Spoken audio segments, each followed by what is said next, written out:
Bendiciones, amados, en este domingo. Me da mucho gusto ver caras que no había visto desde el año pasado. Pero ya llegaron algunos que no estaban congregándose. Es un gusto tener de nuevo a Víctor, hermano Víctor, aquí con nosotros. Después de esa cirugía que tuvo por ahí, se está recuperando todavía. Bienvenido, hermano, Dios le bendiga.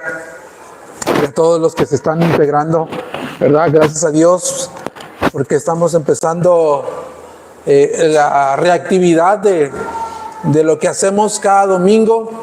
Ya iniciaron los niños a recibir sus clases dominicales. Ya en la mañana llegamos temprano a la escuela dominical. Y vamos a ir agarrando viada mientras que vayan pasando las semanas, ¿verdad? Confiamos en el Señor que este año, así como lo ha orado hermano David, Dios va a hacer prosperar su obra, hermanos. Dios va a hacer prosperar su obra en nosotros. Confiamos en eso. Bien, pues vamos a orar antes de pasar a la palabra. Ya leímos la palabra, ya oramos la palabra, ya cantamos la palabra. Vamos a orar de nuevo para recibir la palabra. Señor, gracias te damos en esta mañana. Te agradecemos, Padre, que podamos estar congregados aquí. Señor, gracias por que los que están aquí, tú los has traído. Ellos son los que tú has destinado en esta mañana para escuchar tu palabra. Padre, que tu palabra sea conforme a lo que dice la Escritura, una palabra viva, eficaz, una palabra que conforte, una palabra caliente, una palabra también que nos mueva, Señor, a responderte a ti como tú eres digno, como acabamos de cantar. Responderte a ti, Señor, por lo que tú eres, por lo que tú has hecho, estás haciendo y harás en nosotros. Ayúdanos a que esta palabra, Señor, pueda alimentar la fe, este don de fe que ha puesto en nosotros. Ayuda a que esta palabra nutra esa fe y que de aquí podamos salir, Señor, bendecidos y animados por tu palabra. Glorifícate, Padre, glorifícate, Hijo, y glorifícate, Espíritu Santo, en el nombre de Jesús. Amén. Pues, hermanos, después de haber tenido un tiempo de vacaciones, 4 semanas sin tocar la carta de Romanos, ya le dimos un buen descanso a Pablo. Pablo también ya tuvo sus vacaciones. Pablo ya estuvo en tiempos de Nochebuena, Navidad, Año Nuevo, ya tuvo sus vacaciones. Y él está regresando juntamente con nosotros. Y hoy estamos retomando la serie de predicaciones positivas en Romanos. Y ya pasaron 4 domingos. Y yo sé que para volver a reconectarnos con Romanos, va a ser difícil, ¿verdad? Va a ser difícil para algunos de nosotros. Pero confiamos en que el Espíritu Santo pueda hacer recordar y traer a memoria todo lo que hemos escuchado. Y pues el último mensaje que escuchamos aquí hace 4 semanas se predicó del pasaje en Romanos 9:30 al 10:4. Le voy a volver a dar lectura. Este es el último pasaje que se predicó, Romanos 9:30. Dice Pablo: ¿qué diremos entonces? Que los gentiles que iban tras una justicia alcanzaron justicia, es decir, la justicia que es por la fe, pero Israel, que iba tras una ley de justicia, no alcanzó esa ley. ¿Por qué? Porque no iban tras ella no iban tras ella por fe, sino como por obras. Tropezaron en la piedra de tropiezo, tal como está escrito: he aquí, yo pongo en Sión una piedra de tropiezo y roca de escándalo, y el que en él crea, o el que crea en él más bien, no será avergonzado. Hermanos, el deseo de mi corazón y mi oración a Dios por ellos es para su salvación, porque yo testifico a favor de que tienen celo de Dios, pero no conforme a un pleno conocimiento, pues desconociendo la justicia de Dios y procurando establecer la suya propia, no se sometieron a la justicia de Dios, porque Cristo es el fin de la ley para la justicia a todo aquel que cree. Ese fue el último pasaje que se predicó hace ya 4 semanas. Y para reconectarnos al pasaje que nos compete el día de hoy, pues es necesario hacer una remembranza de lo que escuchamos la última vez. Pablo, en este pasaje que yo acabo de leer, Pablo expuso la razón por la cual la gran mayoría del pueblo de Israel fue rechazada. Fue rechazada siendo el pueblo de Dios, a quien Dios les dio la ley escrita, a quien Dios los escogió y los separó y los preparó para la venida de el Mesías. Este mismo pueblo que Dios separó, preparó para la venida del Mesías, este mismo pueblo fue rechazado. ¿Por qué razón fue rechazado? Entonces, leímos en el versículo 32 del capítulo 9 que acabamos de leer. ¿Por qué razón? El versículo 32 nos da la respuesta. Porque buscaron una justicia no por la fe, sino por las obras. Es decir, que ellos no se sometieron a Dios ni a su palabra y trataron de ganarse la justicia y el favor de Dios en base a su propia obediencia de la ley. Y por esa razón, Israel tropezó con la piedra de tropiezo que es Cristo, a quien apuntaba la ley. La ley apuntaba a Jesucristo. La ley apuntaba a Jesucristo, la cual ellos trataron de guardar fervientemente y no vieron a Cristo, que era el propósito y la meta de la ley para guiarlos. Porque él termina en el versículo 4 del capítulo 10, que Cristo es el fin de la ley. A grandes rasgos, eso es lo que vimos hace 4 semanas. Y en este pasaje, en el que nos toca el día de hoy, del versículo 5, 10:5 al 10:13, en este pasaje Pablo va a continuar en esa misma línea de pensamiento para llamar la atención a su audiencia en Roma, especialmente a los judíos allí, llamar su atención a poner la vista en Cristo. ¿Quién es Cristo para Pablo en este pasaje? Cristo es el Señor, el único camino a la salvación. Eso es lo que va a hacer Pablo en este pasaje. Vamos entonces a leer el pasaje del 10:5 al 10:13. Dice: pues Moisés escribe que el hombre que practica la justicia que es de la ley vivirá por ella. Pero la justicia que es de la fe dice así: no digas en tu corazón, ¿quién subirá al cielo? Esto es, para hacer bajar a Cristo. ¿O quién descenderá al abismo? Esto es, para subir a Cristo de entre los muertos. ¿Pero qué dice? Cerca de ti está la palabra, y en tu boca y en tu corazón. Es decir, la palabra de fe que predicamos, que si confiesas con tu boca que Jesús es el Señor, y confiesas con tu boca que Jesús por Señor, y crees en tu corazón que Dios lo resucitó de entre los muertos, serás salvo. Porque con el corazón se cree para justicia y con la boca se confiesa para salvación. Pues la Escritura dice: todo aquel o todo el que cree en Él no será avergonzado, porque no hay distinción entre judío y griego, pues el mismo Señor es Señor de todos, abundando en riquezas para todos los que le invocan. Porque para todos los que le invocan, porque todo el que invoque el nombre del Señor será salvo. Pablo entonces va a seguir con esa misma línea de pensamiento para llamar la atención especialmente a su audiencia judía en la iglesia en Roma. Pablo terminó el mensaje anterior en el versículo 4 diciendo que Jesucristo es el fin de la ley. Cristo es el cumplimiento de la ley. Lo que ellos con tanto fervor quisieron alcanzar a través de las obras de la ley, el cumplimiento de esa ley era Jesucristo. Jesucristo mismo. Y Pablo terminó en el versículo 4 de este capítulo diciendo, afirmando esto.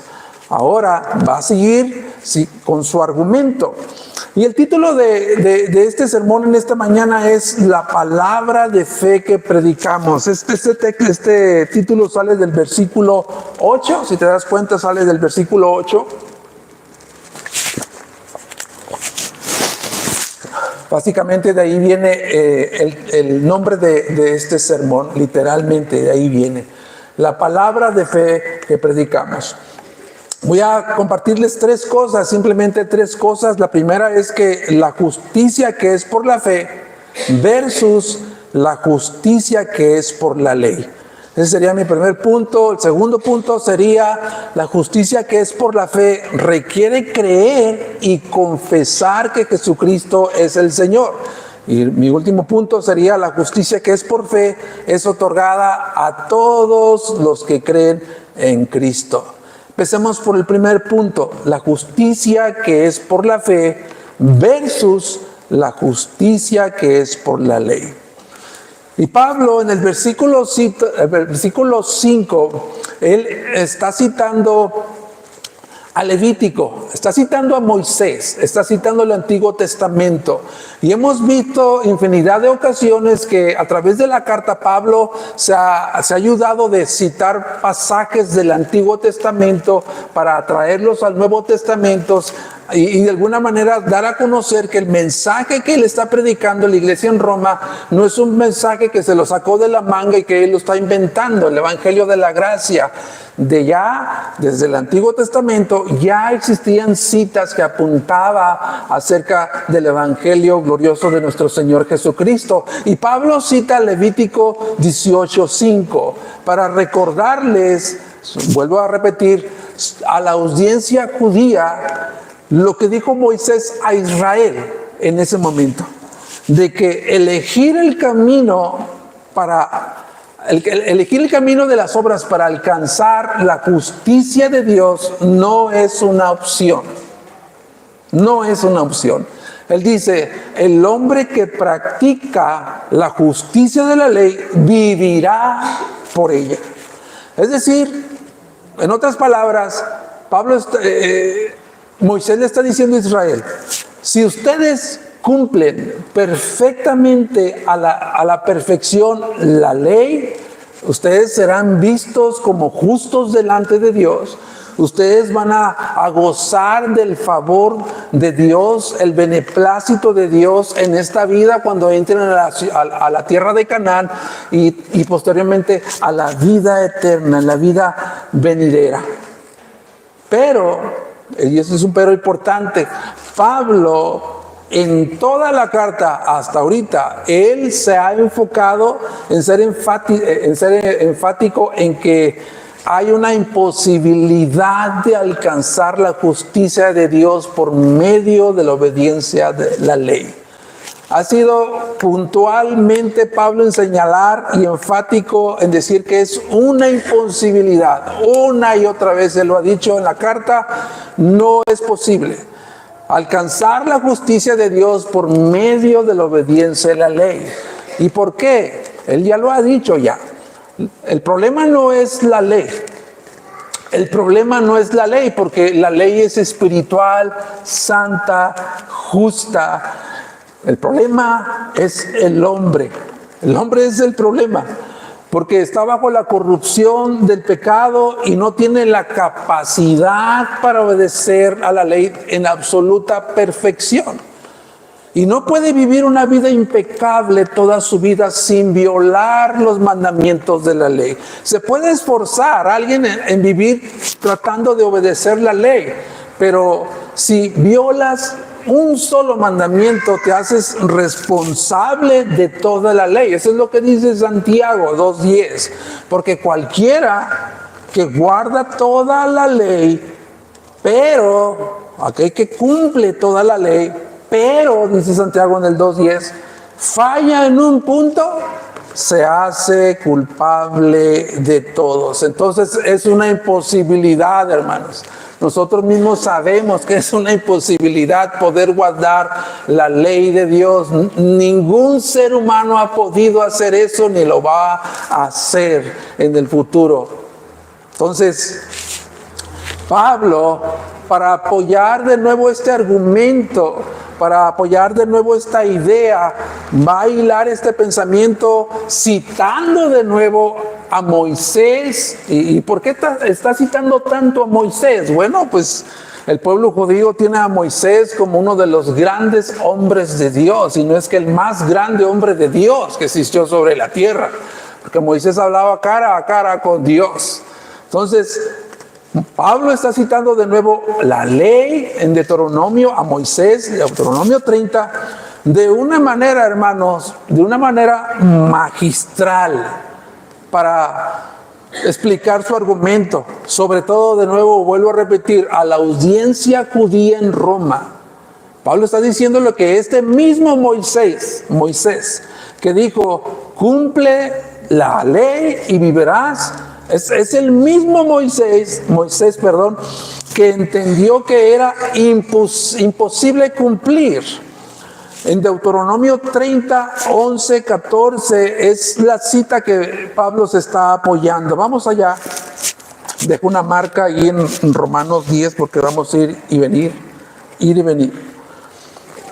Está citando a Moisés en Deuteronomio 30 y este mismo Moisés que les dijo a Israel, entonces cumple toda la ley y vivirás, es el mismo Moisés que entendió que eso era una imposibilidad en el ser humano. Deuteronomio 30 del 11 al 14, vamos a leerlo. Dice, este mandamiento que yo te ordeno hoy no es muy difícil para ti, ni está fuera de tu alcance. No está en el cielo para que digas, ¿quién subirá por nosotros al cielo para traernos y hacérnosla oír a fin de que la guardemos? Ni está más allá del mar para que digas, ¿quién cruzará el mar por nosotros? A fin, para traérnoslo y para hacérnoslo oír a fin de que lo guardemos. Pues la palabra está muy cerca de ti, en tu boca y en tu corazón, para que la guardes. Y se cuenta la última afirmación. Pablo está diciendo, la palabra está muy cerca de ti, está en tu boca y está en tu corazón, para que la guardes.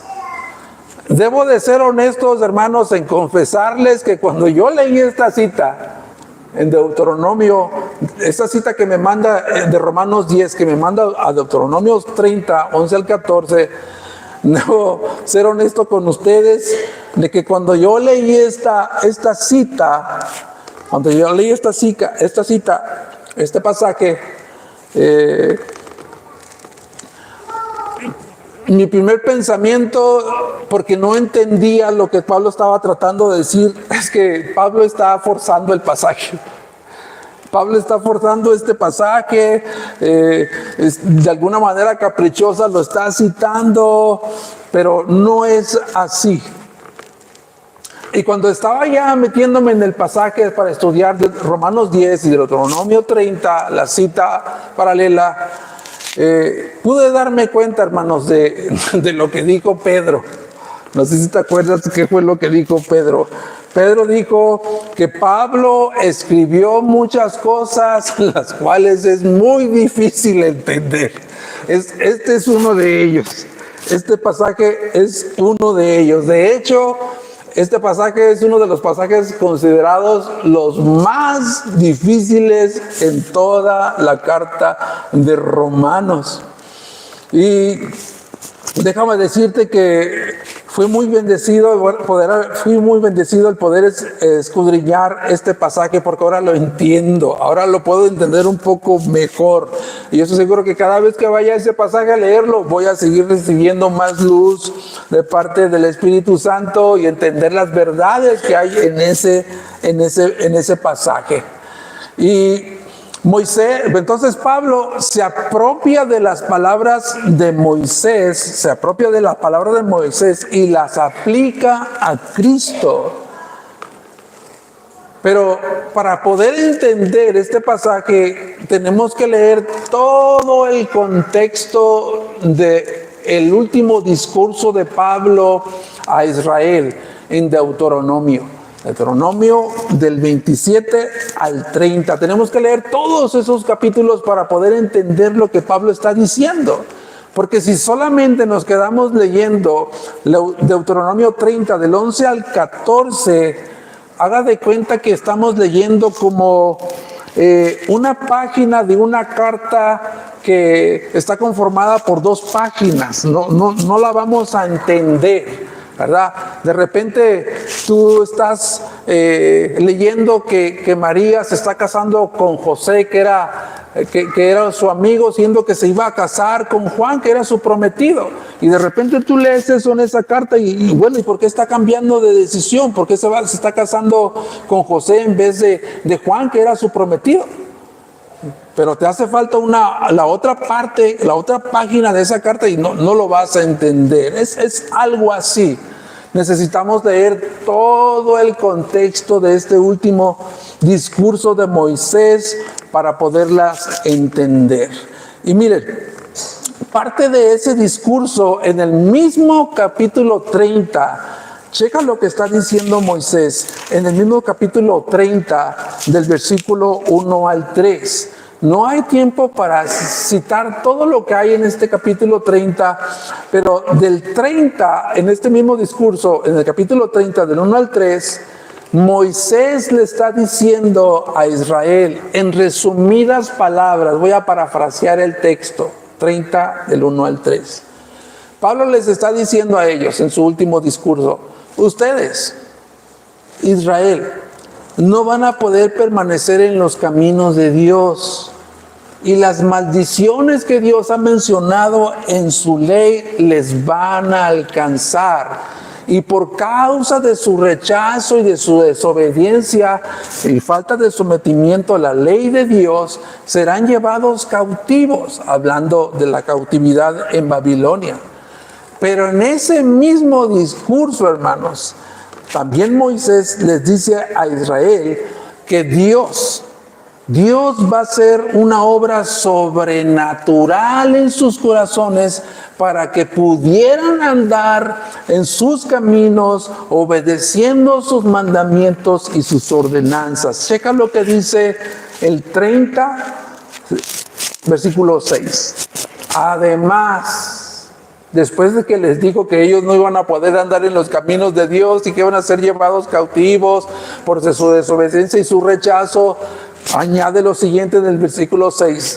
Además, el Señor, tu Dios, circuncidará tu corazón y el corazón de tus descendientes para que ames al Señor tu Dios con todo tu corazón y con todo tu alma, a fin de que vivas. A fin de que vivas. Dios iba a circuncidar el corazón de su pueblo, que ya le hemos visto en uno de los mensajes en Romanos. ¿Qué significa cuando Dios está diciendo que va a circuncidar el corazón? Hablamos que esta circuncisión del corazón apunta a la regeneración por medio de la obra de redención en Cristo. De hecho, en Colosenses Pablo lo define así, Colosenses 2:11, Pablo lo define así en la redención de Cristo a favor de los creyentes. Ustedes, Colosenses 2:11, ustedes en Cristo fueron circuncidados con circuncisión no hecha a mano. Eso quiere decir que esa promesa que Pablo está citando, Deuteronomio 30:6, es una promesa para los cristianos del nuevo pacto que han sido liberados del dominio del pecado mediante la circuncisión de Cristo. Eso es lo que apunta también Ezequiel en una de las promesas del nuevo pacto, que el corazón de piedra sería removido y que Dios pondría un corazón de carne y pondría su mismo espíritu dentro de nosotros para que podamos obedecer a Dios, su palabra, y poder andar en sus caminos. Bueno, hasta aquí no sé si esto te ha ayudado para digerir lo que Pablo estaba diciendo en este pasaje paralelo en Deuteronomio 30. Pero lo que yo puedo llegar a conclusión que está diciendo este pasaje es que tanto Moisés como Pablo vieron la obra de redención en Cristo en este pasaje. Es decir, lo que era humanamente imposible, alcanzar la justicia de Dios por medio de la obediencia a su ley, Dios, por su complacencia y únicamente por su gracia soberana, Dios mismo lo ha hecho por ellos y por nosotros. ¿Cómo? Al enviar a Jesucristo. Ya cuando entiendes este pasaje que Pablo lo está aplicando a Cristo y al Evangelio, puedes darte cuenta que estas palabras que Pablo se está apropiando de ellas, las mismas palabras de Moisés, las aplica a Cristo. ¿Por qué? Porque él ya lo dijo en el versículo 4, Cristo es el cumplimiento de la ley, la meta de la ley, la culminación de la ley. Y Pablo sabe que sus compatriotas judíos en Roma tienen el mismo pensamiento que Israel. Por eso les está diciendo en el versículo 10:8 de Romanos, este es el Evangelio, este es la palabra de fe que predicamos, les está diciendo. Y les está diciendo a su audiencia, no hay razón entonces, volviendo a Romanos 10. No hay razón para que tú pienses y digas, ¿quién subirá al cielo? Esto es, no para ya bajar la ley ya, sino para bajar a Cristo. ¿O quién descenderá a las profundidades del mar? O si no, a las profundidades del abismo. Esto es, para hacer subir a Cristo de entre los muertos. Porque Cristo, en su encarnación, Él bajó, condescendió del cielo para traernos el Evangelio. Él ya lo hizo. Y Dios, después de que Él fue a la cruz, Dios lo resucitó de entre los muertos y Jesucristo ascendió a los cielos, se sentó a la diestra del Padre, de manera que el sacrificio de redención de Jesucristo satisfizo ya perfectamente toda la ley. Él pagó nuestra deuda clavándola en la cruz del Calvario, donde fue crucificado por nuestras transgresiones, por nuestras desobediencias, y se hizo maldición por nosotros. Y por esa causa, hermanos, por esa causa Cristo abrió el acceso a la justicia que es por la fe. Por eso Pablo está diciendo que esta justicia está tan cerca de nosotros, por medio de la predicación del Evangelio. Así de cerca está la justicia, el acceso a la justicia de Dios. Ya no por méritos humanos, por sacrificio humano, por obras humanas, sino por lo que ya Cristo hizo por aquellos que depositen su fe en Él. Ahora, yo quiero sacar un punto de aplicación para todos nosotros, los que hemos creído en Jesucristo como nuestro suficiente Salvador. Amados hermanos, buscar la salvación, el beneplácito, la complacencia y el favor de Dios por medio de las obras no es un problema exclusivo de Israel. No es un problema exclusivo de ellos. Ellos son como lo que representa lo que hay en el orgullo del corazón humano. Yo creo que todos nosotros Todos nosotros llevamos una israelita adentro que apela a su orgullo y que quiere recibir la aprobación de Dios por medio de los méritos y el esfuerzo humano. En mi recomendación, porque yo he sido tentado muchas veces a decir y a tener el pensamiento de que todo lo que estoy haciendo me puedo ganar el agrado de Dios. Ponerle palomita a todo lo que estoy haciendo y decir, al final tengo un 10. Debemos tener mucho cuidado de tener esta actitud de Israel en tratar de ganar el favor de Dios por medio de nuestros deberes religiosos.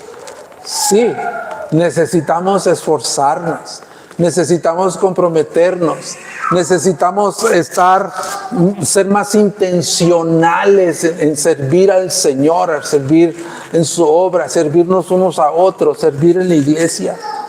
Pero saber que ya ese alguien es Jesucristo, Él ya por sus obras, por sus méritos, yo he recibido plenitud de bendiciones. Todas las bendiciones espirituales han sido derramadas por medio de Jesucristo en nosotros. Y también esto de salvación o alcanzar la justicia de Dios por medio de las obras versus alcanzar la justicia de Dios por medio de la fe. Eso también me puso a pensar y a investigar que, ¿sabes que se dice que actualmente hay más de 4,000 religiones en el mundo? ¡Wow! 4,000 religiones en el mundo. Pero si resumimos esas 4,000 religiones en una sola y las ponemos a la par del cristianismo, podemos llegar a la conclusión que simplemente hay 2 tipos de religiones en el mundo, ¿verdad? El primer punto es la justicia por medio de la fe y la justicia por medio de las obras. No hay más, no existe más. Aunque estén catalogadas por miles, todas apuntan a que el hombre está poniendo una escalera para llegar al cielo, a Dios, ¿verdad? Esas es las religiones del mundo, alcanzar por medio de sus obras a Dios. Entonces, recapitulando aquí, alcanzar la aprobación y la justicia de Dios por medio de obras, esa es una, o alcanzar la justicia por la fe, descansando en las obras y en los méritos de Cristo en favor de nosotros por su sacrificio en la cruz y recibir por la gracia de Dios la salvación. No hay otra forma. Ahora, eso me lleva a mi segundo punto. ¿Cómo se recibe? ¿Cómo se recibe el regalo de la justificación por medio de la fe? Pablo dice, esto lleva al segundo punto, que la justicia que es por la fe requiere creer y confesar que Cristo es el Señor. Checa cómo dice los versículos 9 y 10. Esta es la fe, esta es la palabra de fe que predicamos, que si confiesas con tu boca a Jesús por Señor y crees en tu corazón que Dios lo resucitó de entre los muertos, serás salvo. Porque con el corazón se cree para justicia y con la boca se confiesa para salvación. Creer y confesar. Confesar y creer. ¿Serán 2 conceptos diferentes? ¿Serán 2 cosas diferentes entre sí? No. Creer y confesar son expresiones sinónimas de una realidad interna. Es decir, el que cree verdaderamente, el que cree en Jesucristo, verdaderamente va a terminar confesando con su boca su fe en Cristo Jesús. 2 citas del Nuevo Testamento que dice Pablo en Corintios, 2 de Corintios. Yo creí por lo tanto, hablé. Y lo aplica a su audiencia en Corintios. Nosotros creemos, por lo tanto, también hablamos.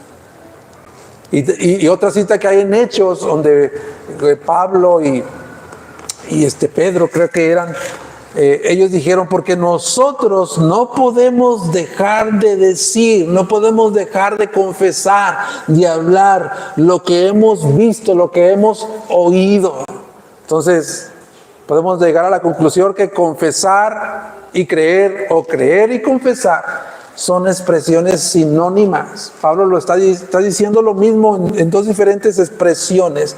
Es una realidad, son sinónimas de una realidad interna. Ahora, ¿por qué Pablo está hablándole a su audiencia judía de decirle, sobre todo a su audiencia judía, de llamar la atención a Cristo y que ellos confiesen y crean en Cristo? Recuerda que en el capítulo 9 y 10, en esos dos capítulos, Pablo ya ha mencionado, ¿verdad? Él ha dicho, yo tengo un continuo dolor. Un dolor que no termina en mi corazón por mis compatriotas. Y mi deseo y mi oración es que ellos sean salvos. ¿Qué es lo que está haciendo Pablo entonces aquí? Pablo está confrontando a los judíos en Roma. Él los está confrontando a sus propios hermanos de su propia raza con lo que Dios demanda para alcanzar la justicia que es por la fe. Tienes que confesar con tu boca que Jesús es el Señor, y tienes que creer en tu corazón que Dios lo resucitó de los muertos y serás salvo. ¿Te das cuenta que el evangelio, el mensaje, la palabra de fe que predicamos requiere reconocer a Jesús como el Señor?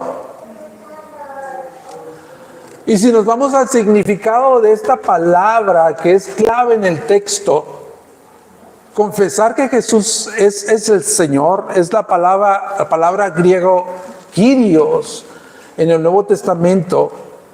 Es la misma palabra, la palabra Señor traducida en el Nuevo Testamento es la palabra Kyrios. Y la palabra Kyrios en la Septuaginta, que es la versión del griego del Antiguo Testamento, se traduce por Jehová. Por eso es clave la palabra Señor.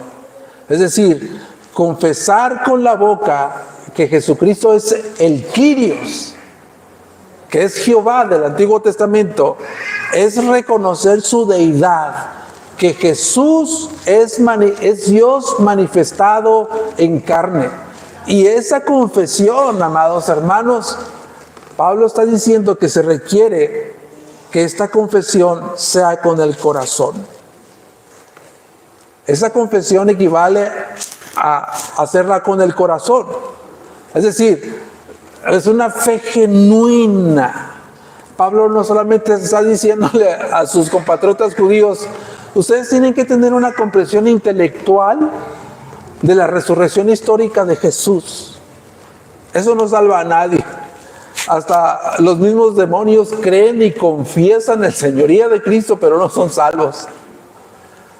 Confesar entonces, amados hermanos, es reconocer a Jesús como el Señor, como el Rey soberano. Y no solamente confesarlo, sino someterse a su señorío. Es decir que Pablo no simplemente está diciendo que debe haber, en el momento que se presenta el Evangelio, debe haber simplemente una confesión puntual en el día de la conversión. Pablo no está diciendo eso.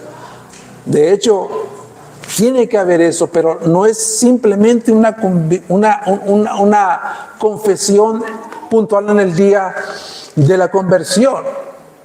Pablo más bien se está refiriendo a que esta confesión debe de reflejarse en un estilo de vida permanente en cada cristiano. Es decir, el cristiano debe de vivir creyendo y confesando que Jesús es su Señor. Lo inicia confesando así, pero vive permanente en su vida, en toda su vida, confesando y creyendo que Jesús es el Señor. Porque eso implica, hermanos, una rendición de nuestra vida al señorío de Cristo, al dominio de Cristo. Es decir, serle fiel y leal al que es amo y señor de nuestra existencia. A eso es lo que está apuntando Pablo. No simplemente una confesión inicial en el día de la conversión. No sé si recuerdas un pasaje durante el ministerio terrenal de Jesucristo, donde Él le dice a su audiencia: ¿por qué me dices Señor, Señor, y no haces lo que yo te digo? ¿Recuerdas ese pasaje? Está en Lucas 6:46. ¿Te das cuenta que nada solamente es una confesión? No es solamente una confesión. Confesar entonces, amados, el señorío implica que tu vida, mi vida, ya no nos pertenece. Ya no nos pertenece. Ya no nos pertenecemos a nosotros mismos. Implica a que nosotros sometamos todas las áreas de nuestra vida al señorío de Cristo. En estas fechas que estuvimos en la Navidad pasada, mi esposa y yo invitamos a la familia de mi cuñado a comer allí, y nos pusimos a limpiar la casa. Nuestra casa no es grande, ¿no? Pero nos pusimos a limpiar la casa. Y yo no sé si valga la pena esta aplicación, pero es algo así como que tú invites a casa al Señor Jesucristo y que le permitas pasar a la cocina, a la sala, al estudio, a tu recámara, pero hay un lugar donde dice solo personal autorizado, y no le das permiso a Jesús que entre en esa área, porque ahí en esa área tú eres el Señor, y no le permites a Jesús ser el Señor de ese lugar. No sé si esta ilustración ayude a lo que estoy tratando de comunicar. El confesar el señorío de Cristo entonces implica una rendición de todas nuestras áreas, porque ya no nos pertenecemos a nosotros mismos. Él nos compró con su sangre preciosa. Eso implica confesar y estar bajo el señorío de Cristo. Y al estar estudiando este pasaje, recordé, hermanos, que fue imposible evitar recordar que hace muchos años ya, creo que en los años 80, algo así, empezó estas cruzadas de alcance,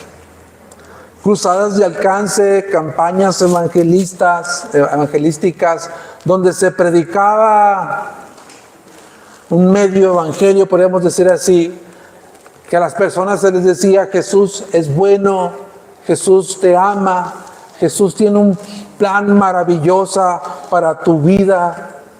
Y luego después se les hacía una invitación a esas personas y les decían: ¿quién quiere invitar a Jesucristo a que venga a sus corazones? Y muchos levantaban sus manos. ¿Qué es lo que hacían con esas personas? Las pasaban enfrente. ¿Y qué es lo que pasaba ahí? Les hacían confesar: repite esta oración. Yo te acepto y ta. Después le hacían firmar una tarjetita y les decían: eres cristiano. Ya eres un cristiano, ya eres hijo de Dios. Pero saliendo de ese lugar, esa persona que hizo esa confesión continuaba viviendo su vida como un demonio.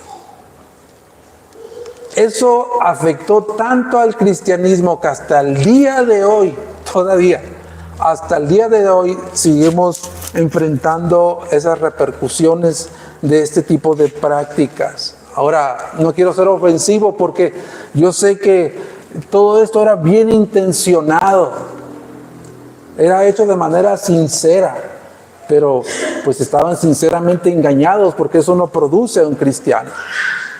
No produce a un cristiano. Y lo grandioso que Pablo dice, ya en mi último punto, es que lo grandioso es que, y lo sorprendente, es que esta justicia que es por la fe, está disponible para todos.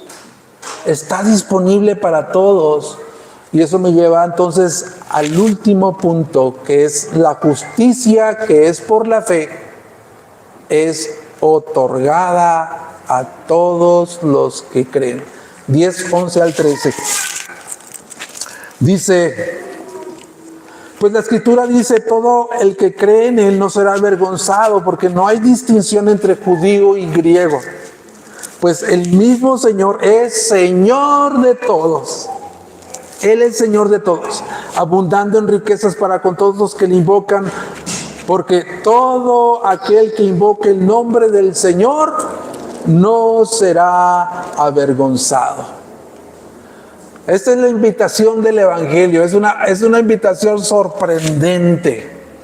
Esa es la presentación del Evangelio que Dios hace en las Escrituras.